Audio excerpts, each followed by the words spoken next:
forget to subscribe my channel Hang Duk Mana. Sas. Assalamualaikum, selamat datang lagi ke channel Hang Duk Mana. Mari kita dengar respon Datuk Kamal Amir terhadap isu Anwar dakwa terima ugutan daripada geng penyakau besar. Kita baca sedikit detail di sini hari ini. Permatang Pauh, Perdana Menteri Seri Anwar Ibrahim mendedahkan menerima ugutan daripada geng penyakau besar selepas kerajaan pentadbirannya bertekad menghapuskan rasuah dan menyelamatkan negara daripada tindakan individu yang merompak kekayaan negara. Okey, mari kita dengar respon daripada Datuk Kamal Amir dan akhirnya kita komen macam biasa. Saya agak terkejut juga apabila secara terbuka Yang Amat Datuk Seri Anwar Ibrahim menyatakan bahawa beliau menerima ugutan daripada geng-geng penyakau besar selepas kerajaan pentadbirannya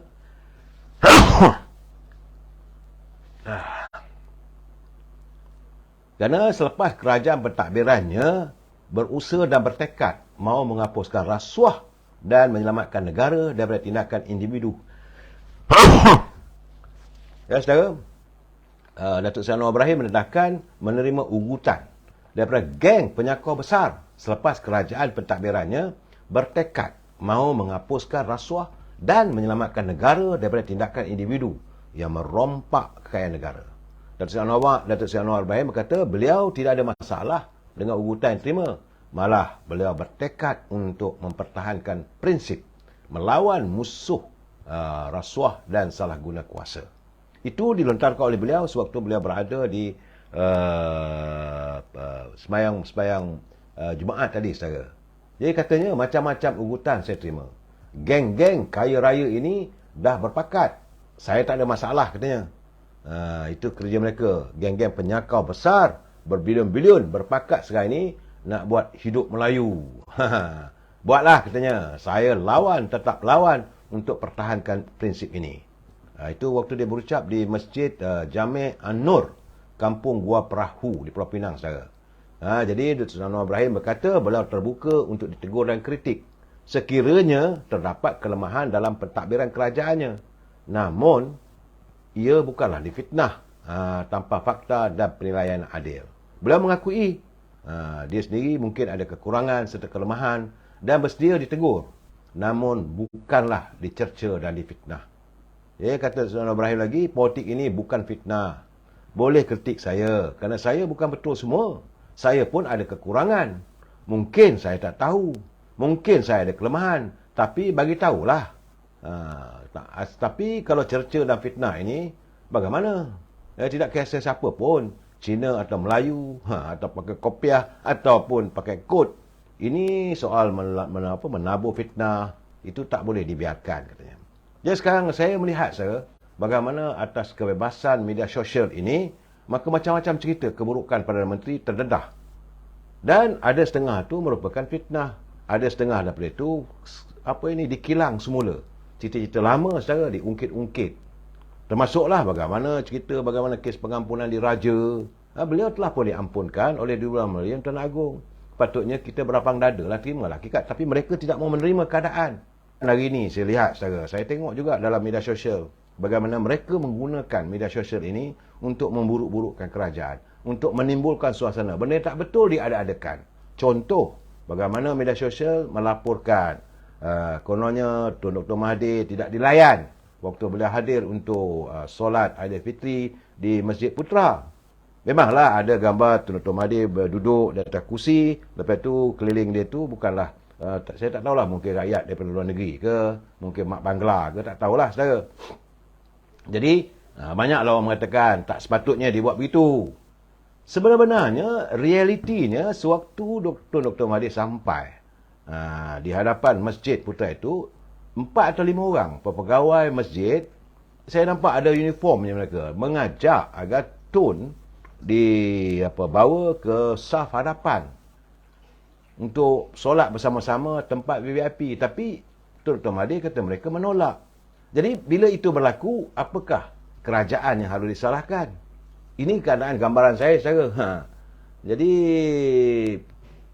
inilah dunia politik negara kita sekarang ini semakin bercempera kerana kebebasan media. Semua orang boleh bercakap, semua orang boleh melontarkan pandangan macam-macam cara. Begitu juga macam mana isu kononnya Syed Saddiq mahu bawa muda go solo dan dia menafikan dia bukan budak suruhan Dr. Mahathir katanya. Itu juga laporan. Bagi saya laporan begitu tak ada keperluan pun. Dia nak bertanding solo, terpulanglah. Kalau dia merasakan parti muda boleh menawan hati pengundi-pengundi. Saudara, itu keadaannya. Malahan sekarang ni saya melihat acuan pemikiran anak-anak muda menerusi pelbagai aplikasi media semakin rancak menyerang pimpinan yang ada kalanya seolah tak ada sempadan, saudara. Jadi dalam keadaan begini, saya tertanya berapa lama harus kita biarkan media sebegini berterusan. Kononnya atas nama kebebasan bersuara. Kalau nak mengkritik secara terbuka tak ada masalah, saudara. Tetapi pakai nama sebagainya, serang benda yang tak betul. Dia katakan ada, benda yang tak ada, dia ada-adakan. Ya, saudara. Bagaimana sekarang ni? Hari ini, saudara, bagaimana saya katakan, seolah Presiden UMNO semakin rancak diserang. Dalam saat-saat kita menghadapi musim pilihan raya negeri di 6 buah negeri. Presiden UMNO rancak diserang. Kononnya lah, pembicaraannya belum usai lagi. Tapi sedangkan, saya melihat kadang-kadang serangan mereka lakukan sampai ke tahap melanggar ataupun boleh dianggap sebagai menghina mahkamah. Kerana sesuatu kes yang sedang dibicarakan di mahkamah, tidak boleh kita bicarakan secara terbuka. Tapi apakah kerana adanya kebebasan di media sosial ini, boleh dibicarakan segala-galanya secara terbuka? Saya ingat tak betul ni. Yang awak Perdana Menteri harus melihat, Menteri Undang-Undang harus juga melihat keadaan sebegini. Supaya janganlah sampai negara kita dilihat seolah-olah sudah tidak ada undang-undang. Saudara, saya faham bagaimana mereka yang mendendami Presiden UMNO kerana beliau tidak mahu bersekongkol dengan Dr. Mahathir, jauh sekali untuk bekerjasama dengan Tan Sri Muhyiddin. Maka itulah sebabnya beliau diserang habis-habisan. Kerana mereka merasakan punca Datuk Seri Anwar Ibrahim menjadi Perdana Menteri kerana sokongan daripada Datuk Seri Zahid Hamidi. Saya merasakan ini kadang-kadang mereka lupa pada sejarah. Mereka lupa bagaimana permulaan kisah terjadi. Sedangkan kalau saat awal-awal, bila sahaja usai pilihan raya umum yang ke-15 dulu, kalaulah kerajaan, kalaulah parti Perikatan Nasional bersama dengan Pakatan Harapan bersetuju untuk berbaik-baik, melupakan segala sengketa, saya rasa tak ada perserangan sebegini. Hari ini mungkin UMNO semua menjadi parti bangkang saya. Dan untuk itu tidak mungkinlah Presiden UMNO akan diserang habis-habisan. Tapi kerana mereka sendiri tak bersetuju, tak mahu berbaik-baik, Datuk Seri Anwar Ibrahim, dia berada di pihak yang menang. Majoriti di kalangan minoriti. Saya nak memperbetulkan persepsi ini, saya. Sebab saya dengar ramai pemimpin daripada Perikatan Nasional mengatakan bahawa kerajaan Datuk Seri Anwar Ibrahim ini kononnya dikatakan kerajaan yang tak sah kerana tidak mempunyai majoriti. Sedangkan dia ada 82 kursi. Bila hadirnya UMNO dengan 30 kursi, UMNO Barisan Nasional jadi 112. Itulah cukup untuk dia bentuk kerajaan. Kalaulah Tan Sri Muhyiddin waktu itu bersetuju nak jadi Timbalan Perdana Menteri, tak ada masalah pun. Jadi kerana mungkin kesal ke tak tahulah, maka hari ini masih lagi didengungkan bahawa kerajaan hari ini kerajaan yang tak sah, kerajaan boleh dijatuhkan dan sebagainya. Ini gambaran saya. Jadi apa saya lihat, seolah apa yang berlaku sekarang ini, mereka berdendam. Dendam terhadap Datuk Seri Zahid Hamidi kerana beliaulah Datuk Seri Anwar Ibrahim jadi Perdana Menteri. Maka beliau diserang habis-habisan sekarang. Sebab itu saya lihat sekarang, akhirnya benda ini sekarang sudah pun menjadi kes polis. Apabila dikabarkan, ini dalam satu media sosial, saudara, bercerita kononnya bahawa dakwaan yang agak serius. Kononnya mengatakan Datuk Seri Zahid Hamidi menipu agung. Ini dakwaan bukan main-main, saudara. Bila dibuat secara terbuka, ini wajar diambil tindakan, disiasat dan sebagainya. Sebab itu menurut Ketua Penerangan Pemuda UMNO bahagian Jeli, Saudara Wan Hussein menyatakan bahawa pihaknya telah pun dihubungi oleh pihak Bukit Aman berkaitan dengan dakwaan Zahid menipu agung. Ketika dalam live videonya bersama dengan seorang pengamal media atas nama Papa Gomo. Jadi dakwaan olehnya ketika dalam sesi live tersebut pada Khamis lalu, maka kertas siasatan dibuka kerana ini dakwaan serius. Bagaimana mungkin boleh didengungkan, boleh dicarakan secara terbuka mengatakan Duli Yang Maha Sri Paduka Baginda Yang Tuan Agung boleh ditipu. Ini serius saudara. Sebab itu saya mengharapkan agar pengamal-pengamal media, khususnya media sosial ni, jangan terlalu keterlanjuran. Anda nak benci orang tu, bencilah. Tapi jangan sampai membuat fitnah. Biarlah perkara itu berasas, saudara. Saya nampak, bukan saya tak tengok. Saya dengar, saya hayati perbalahan ataupun bicara antara saudara Wan Hussein itu. Dan bila menuntut, mana faktanya? Itu keadaan. Saya kata, saya geleng kepala saya. Saya kata, ini mengundang masalah ni.